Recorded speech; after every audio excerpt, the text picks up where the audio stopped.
ada berapa?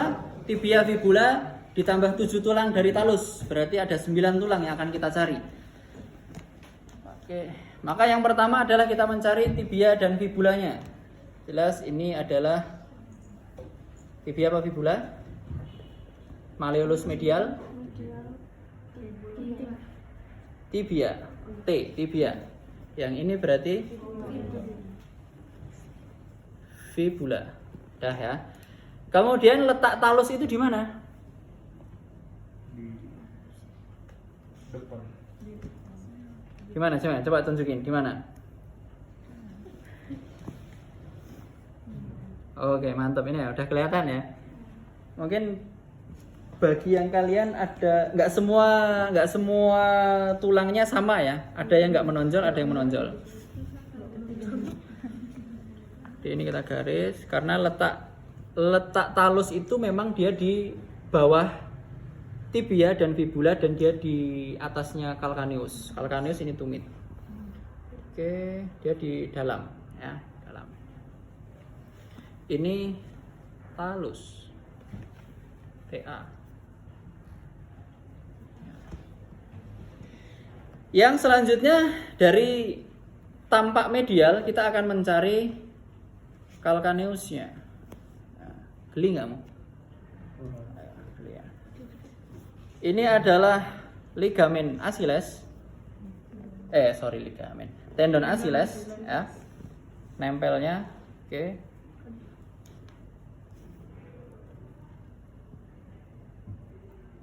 Nanti dia sampai sini. Ya, kurang lebih sini. Karena ini kosong ya, ini nggak ada tulangnya dalam. Oke, ini adalah calcaneus. Kalau tampak lateral,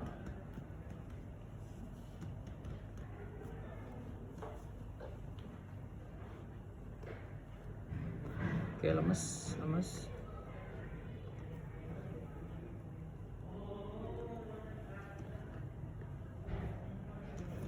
Ini calcaneus. Ya, calcaneus. Kita udah tahu tibia, fibula, talus, calcaneus. Ini berarti di dalam ada talus ya. Karena talus itu di atasnya calcaneus, di bawahnya tibia dan fibula, letaknya di dalam. Setelah itu kita mencari ini tonjolan ini. Ya. Tonjolan ini nanti dia ke sini. Ini adalah metatarsal. Jadi metatarsal. Ini kalau kita gini kan ini kelihatan ya. Nih, tonjolan ini batasnya.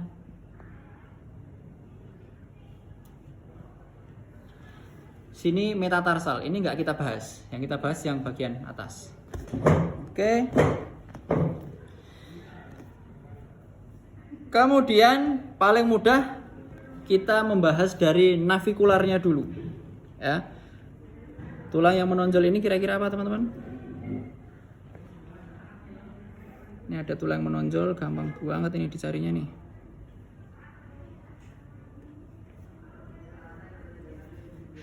Ini adalah navikula. Kemudian yang sejajar dengan jempol agak gede ya di depannya navikula. Bisa kita palpasi.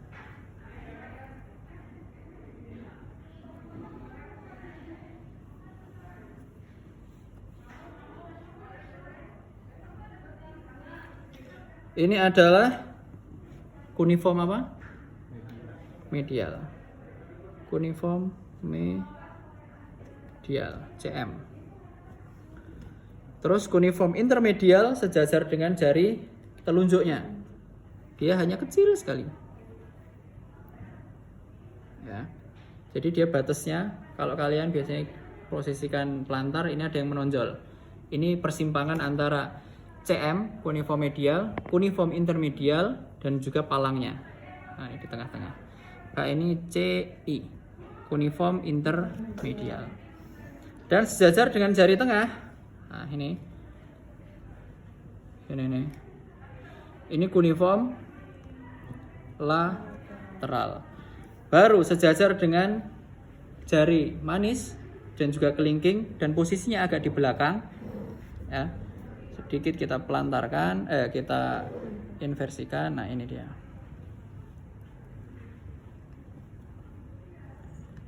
Di sini ada yang namanya kuboid. Nah, selesai ya. Cukup dengan kita mempalpasi. Karena masing-masing tulang antara tibia, fibula, talus, cuneiform ini semuanya ada celahnya. Contohnya calcaneus dengan cuboid. Kalau kita palpasi, di sini ada jedanya. Nah, ini ada jedanya. Ada kayak cekungan. Jadi tulangnya itu kan memang nggak nyambung ya. Tulangnya ada cekungan gini, ini bisa kita palpasi. Nah, ini kita bisa palpasi. Oke, dia letaknya sampai mana? Ini nggak ada tulangnya memang. Ini nggak ada tulangnya. Ini cuboid. Sini nggak ada tulangnya lagi karena talusnya di atas. Nah, ini cuboid lingkar ini. Ini batasnya talus tadi ya. Nih.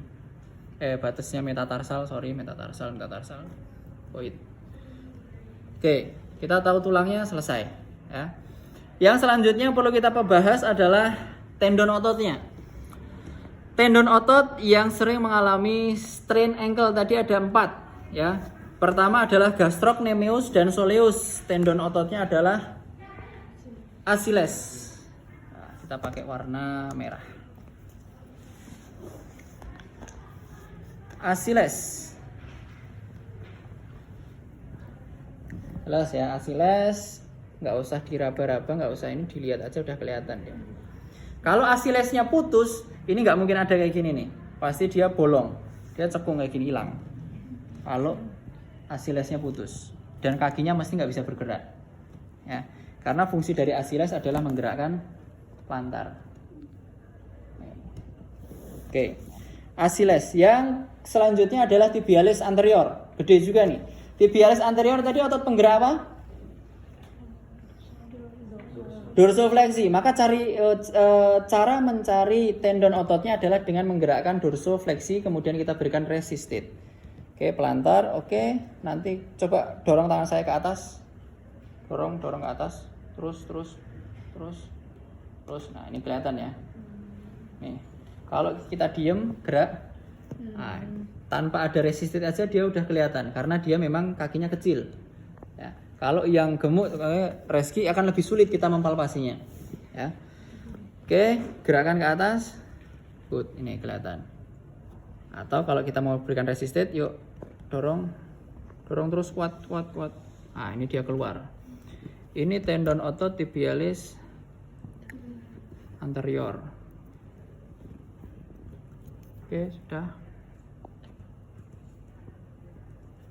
Dia ke bawah sini.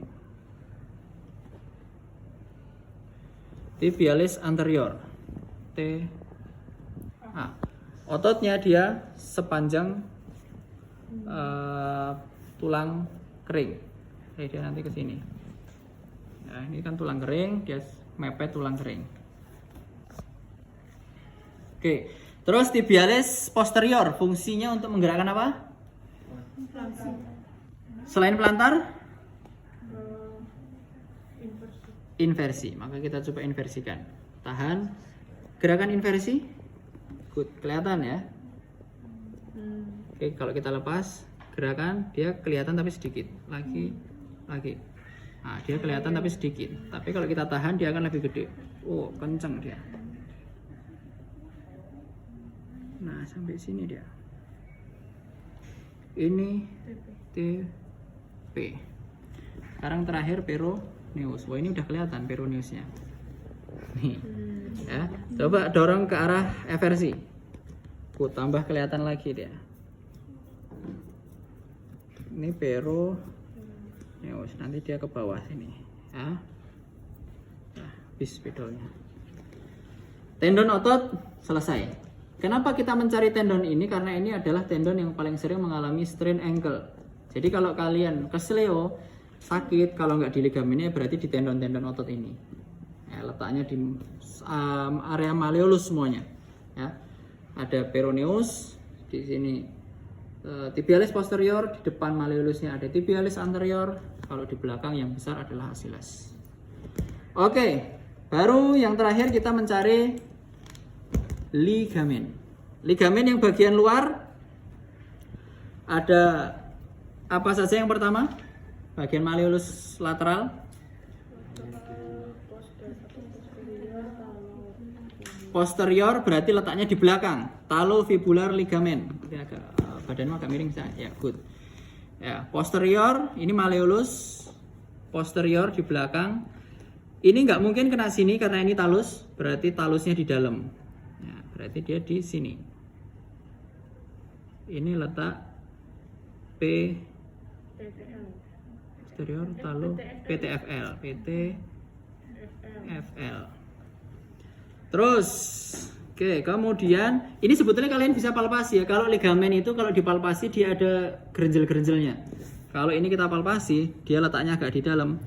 Dia ada gerenjel-gerenjelnya dan sensasinya itu lebih linu dibandingkan kita menyentuh tulang. Kalau tulang kita ini nggak begitu, bedain rasanya ya. Oke, sama ini. Lebih sakit ya, lebih linu. Karena ini kenanya di ligamennya. Terus sekarang ligamen ATFL. ATFL berarti di depan. Ini fibula, ini talus. Ya, ATFL. Gampangannya ATFL itu letak cekungan. Nah, ini cekungan. Kaki kalian pasti ada cekungannya semuanya. Ini adalah letak ATFL. Agak gede dia.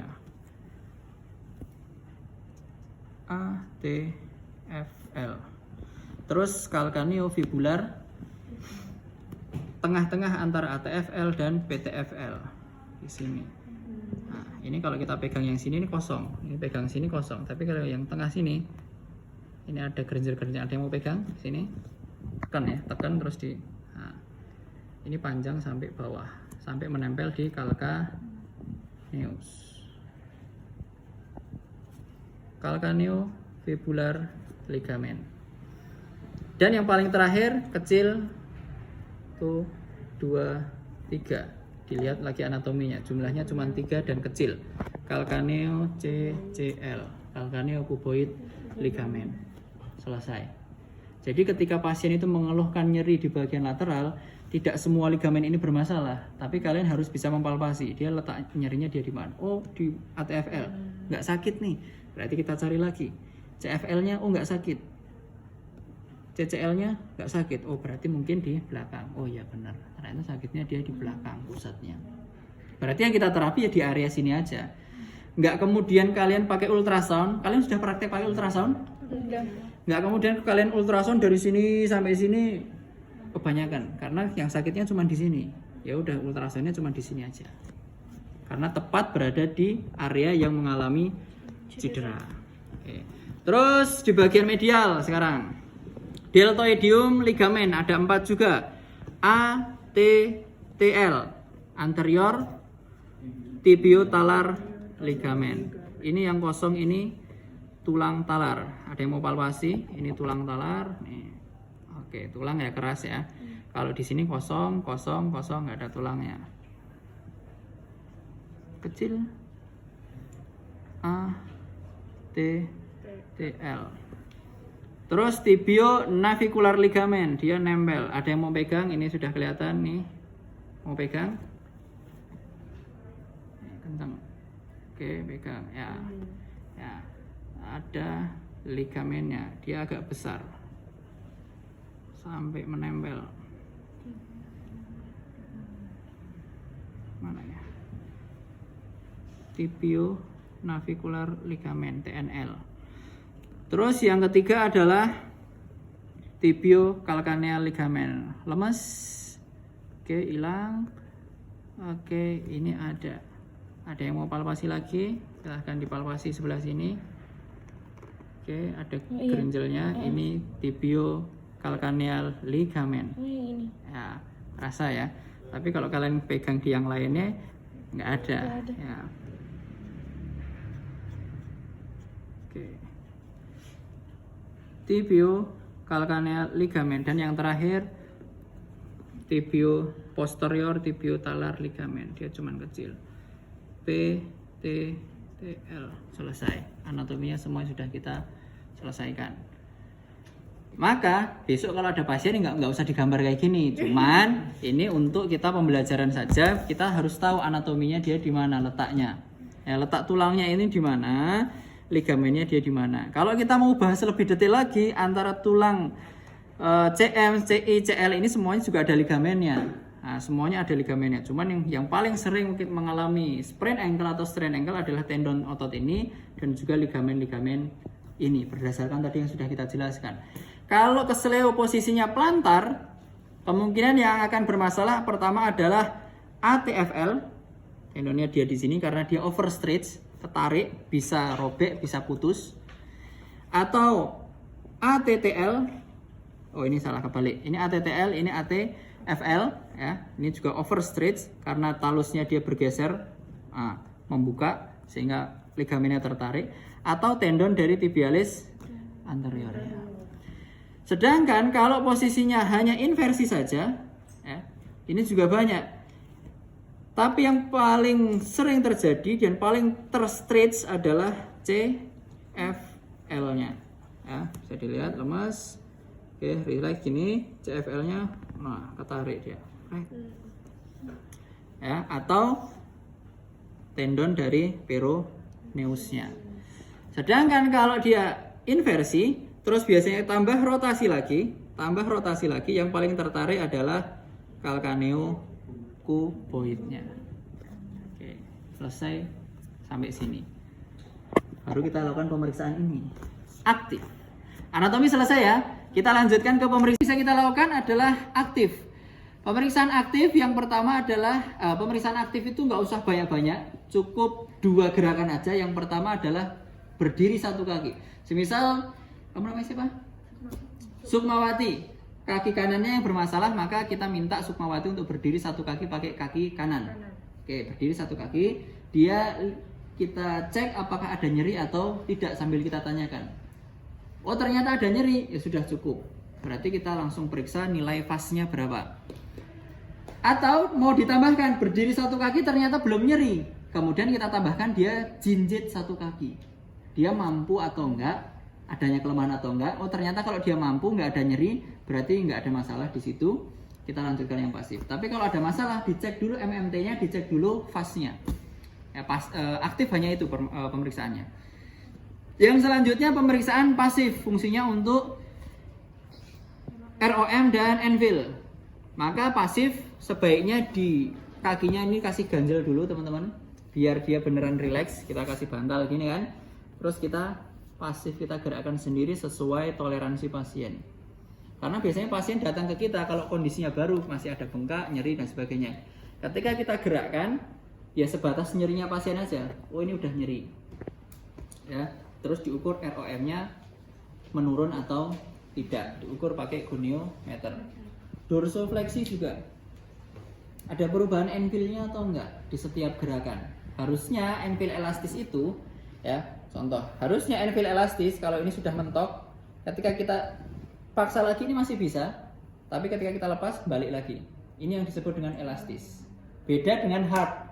Hard kalau ini udah nempel, nggak bisa dipaksa lagi. Kalau dipaksa lagi patah tulangnya. Ya, kalau elastis karena dia ligamen, ini udah mentok, kita dorong lagi gini masih bisa.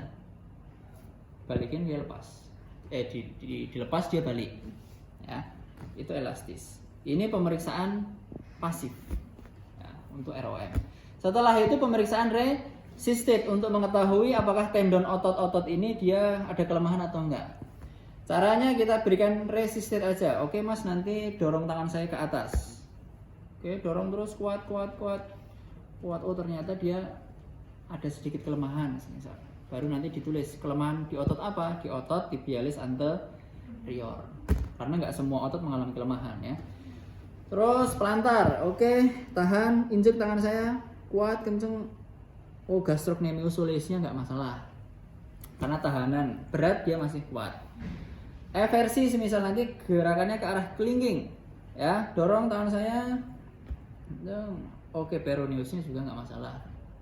Nah, kalau inversi ke arah jempol, oh ini juga mengalami kelemahan semisal. Baru nanti dicek MMT-nya dia nilainya berapa, disesuaikan. Selesai ya. 3. Kemudian pemeriksaan aksesori atau pemeriksaan spesifik. Nah, pemeriksaan spesifik ini ada 4 teman-teman. Pemeriksaan spesifik yang pertama dan yang kedua itu kombinasi movement ya, ada kombinasi gerakan. Pemeriksaan spesifik yang pertama Kombinasi gerakan yang pertama adalah gerakan plantar, abduksi atau eversi, dan juga pronasi. Ya, plantar, abduksi, tambah pronasi. Kalau cuman abduksi udah gini ya, atau eversi, ditambah pronasi. Nah, tambah diputar lagi, ini tambah ketarik. Ya, tambah ketarik lagi. Pemeriksaan ini berfungsi untuk memprovokasi ligamen deltoidium, apakah dia ada permasalahan di ligamen deltoidium yang 4 ini atau tidak. Sama memprovokasi tendon tibialis posterior dan juga anterior untuk strain ankle-nya, ya. Ini satu tes bisa untuk sprain, bisa untuk sprain dan strain, ya. Plantar, abduksi, pronasi. Ya, pronasi. Jadi pronasi kayak tangan menutup gini ya. Abduksi, pronasi. Dilihat, oh ini nggak ada nyeri, berarti bukan di sini permasalahannya. Oke. Atau selain deltoidium, selain tendon tibialis anterior, selain tendon tibialis posterior, ketika kita lakukan gerakan ini, plantar, abduksi dan pronasi, ini juga akan memprovokasi dari posterior talofibular ligamennya, dia akan tertekan. Kalau di bagian belakang lateral ini sakit, berarti dia positif di posterior posterior talofibular ligamennya. Oke, untuk identifikasi 4 ligamen, 2 ligamen dan 2 tendon. Yang kedua, pemeriksaan spesifik yang kedua kebalikan dari gerakan ini, yaitu plantar, adeduksi, supinasi. Ya, plantar, adeduksi, supinasi. Ini akan memprovokasi dari calcaneofibular ligamen dan juga ATFL. Ya, ATFL, calcaneofibular ligamen. Kemudian peroneus atau juga CCL. Nah, ini lebih banyak kalau yang di sini. Plantar, adeduksi, supinasi. Nah, kita lihat yang paling tertekan atau yang paling tertarik dia di mana, sakitnya dia di mana. Karena rasa sakit itu pasti punya sumber, tidak semua pokoknya sakitnya di daerah sini, ya kan? Pasti ada titik yang membuat paling sakitnya itu di mana. Ya. Ini yang kedua. Yang ketiga, ya, pemeriksaan yang ketiga dari aksesori tes adalah subtalar varus test. Subtalar varus test. Yang akan kita gerakkan adalah talusnya. Caranya bagaimana tes ini? Caranya adalah kita fiksasi calcaneusnya, kemudian kita traksi, kita tarik sehingga dia terkunci, udah nggak bisa pelantar, udah nggak bisa dorsofleksi. Ya, ini kita kunci. Terus kita lakukan gerakan varus. Kita tarik, gerakan varus. Ya. Oke, relax.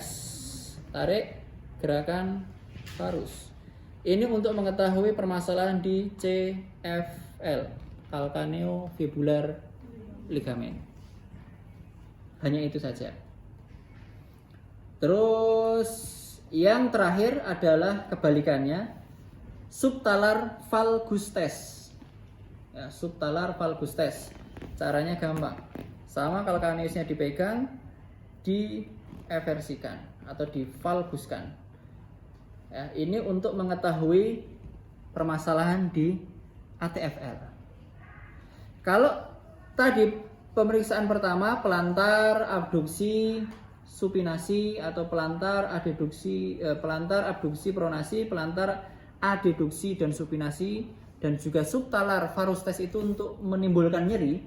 Tapi kalau subtalar valgus test yang terakhir ini, tarik, valgus, ini justru akan membuat nyerinya berkurang di ATFL. Kenapa? Karena sprain ankle itu paling banyak inversi, membuat overstretch di ligamen ATFL-nya. Maka overstretch ini kita kembalikan sehingga tarikannya berkurang dan nyerinya juga akan berkurang. Nah, kalau ATFL-nya bermasalah, coba subtalar valgus test. Oh, ternyata nyerinya berkurang, berarti dia positif di ATFL masalahnya. Sampai sini selesai, kemudian dilanjutkan yang ke-5, palpasi. bener nggak sih di ATFL-nya kita pegang? Aduh mas sakit, bener. Kita bandingkan dengan CFL-nya, oh ini nggak begitu sakit. PTFL-nya, oh nggak begitu sakit, berarti fix di ATFL-nya. Atau mungkin di tendonnya sih, misal di peroneusnya kita pegang, oh ini nggak sakit, oh berarti bukan di peroneusnya. Di tendon tibialis anteriornya nggak sakit, oh berarti bukan di tendon tibialis anteriornya. Sampai sini pemeriksaan selesai, ditulis diagnosanya. Ada pertanyaan sampai sini? Gampang ya? Kita lakukan ketika akut, yang pertama adalah proteksi. P-nya itu proteksi. Proteksi maksudnya gimana? Proteksi berarti kita sebisa mungkin membuat kaki yang cedera itu kita jaga agar tidak ketendang, agar tidak terbentur, ya, agar tidak mendapatkan beban yang berlebih, maka kita lakukan proteksi. Benar-benar dijaga, ya, diprotek. Yang kedua, rest, istirahat. Ya, orang yang keseleo, ya udah suruh istirahat dulu, nggak usah kuliah ya nggak apa-apa kalau online ya. Maksudnya jangan untuk main bola dulu, jangan untuk lari-larian dulu, ya, jangan untuk naik turun tangga dulu, jangan. Istirahat dulu, biar nggak tambah bengkak, biar nggak tambah sakit. Ya. Yang ketiga adalah ice, es, kompres dingin maksudnya.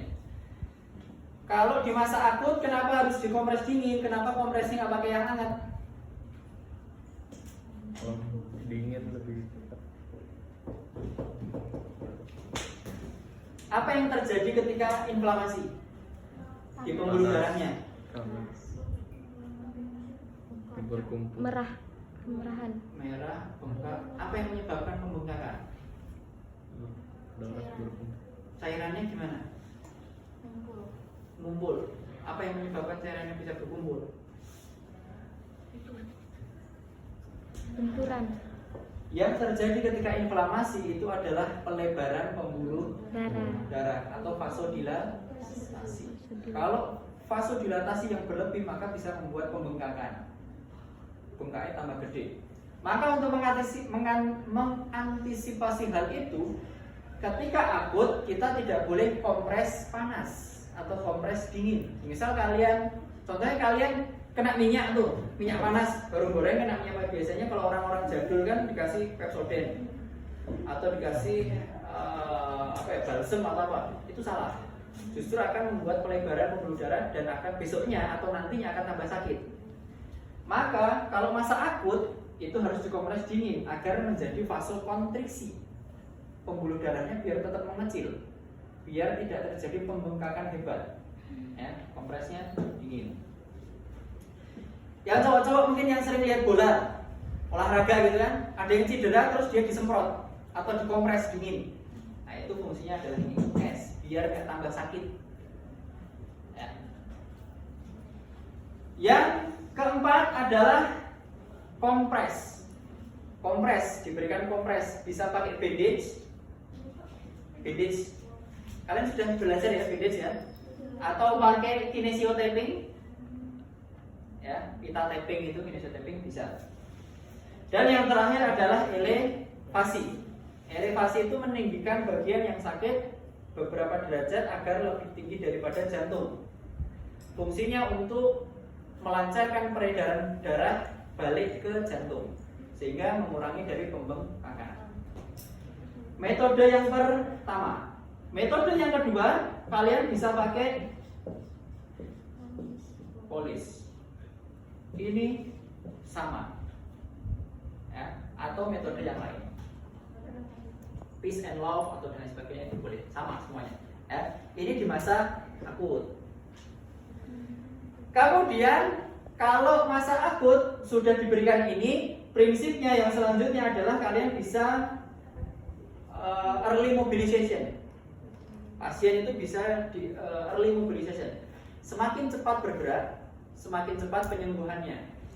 Contohnya sprain ankle, udah dikasih price, sudah cukup istirahatnya, sudah dikompres, ya, sudah dielevasikan beberapa saat, terus dia disuruh untuk bergerak yang ringan-ringan. Contohnya kalau di kaki ya pumping action, latihan plantar, latihan dorsal semampu pasien.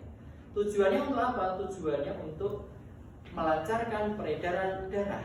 Darah itu membawa O2 dan membawa nutrisi. Nutrisi lancar pada bagian yang mengalami kerusakan, maka kerusakan itu akan lebih cepat penyembuhannya karena asupan nutrisinya lebih banyak dibandingkan kita hanya diam saja. Aliran nutrisinya nggak begitu bagus. Tapi kalau kita dengan bergerak, walaupun cuma sedikit, nutrisi yang terjadi atau nutrisi yang mengaliri bagian yang mengalami kerusakan itu akan lebih banyak. Contohnya dulu orang patah tulang di kaki harus nunggu 3 bulan dulu baru boleh jalan. Nunggu dulu nih tulangnya biar cepat penyembuhannya. Sekarang habis operasi, setelah 3 hari operasi patah tulang, dia disuruh latihan jalan. Nggak perlu lagi nunggu nggak perlu lagi nunggu 3 bulan. Ya. Kenapa ini bisa terjadi? Karena dengan bergerak itu bisa menstimulus patahan tulangnya itu cepat tumbuh ternyata. Karena apa? Karena memang nutrisinya semakin lancar, semakin banyak. Begitu juga dengan kondisi seperti ini. Nah, latihannya seperti itu banyak. Terus kalau sum akut juga sama, sum akut prinsipnya juga sama. Tapi kalau sudah masuk masa kronis, latihannya bisa bervariasi lagi. Mau ini diulang boleh, mau ditambah latihan gimnasium, latihan treadmill, latihan static cycle, latihan pakai teraben karet itu untuk strengtheningnya, meningkatkan kekuatan otot, atau latihan pakai trampolin, berdiri 1 kaki pakai trampolin. Oke, agak semi fleksi, latihan tangkap bola, lempar untuk stabilitas ligamennya. Atau latihan nendang bola, latihan berjalan, latihan loncat 2 kaki, latihan loncat 1 kaki, latihan naik turun tangga, latihannya seperti itu. Beres. Atau mau kalian berikan modalitas tadi juga boleh, nggak ada larangan selama modalitasnya indikasi dengan permasalahan, bukan kontraindikasi ya. Udah selesai sampai sini jelas?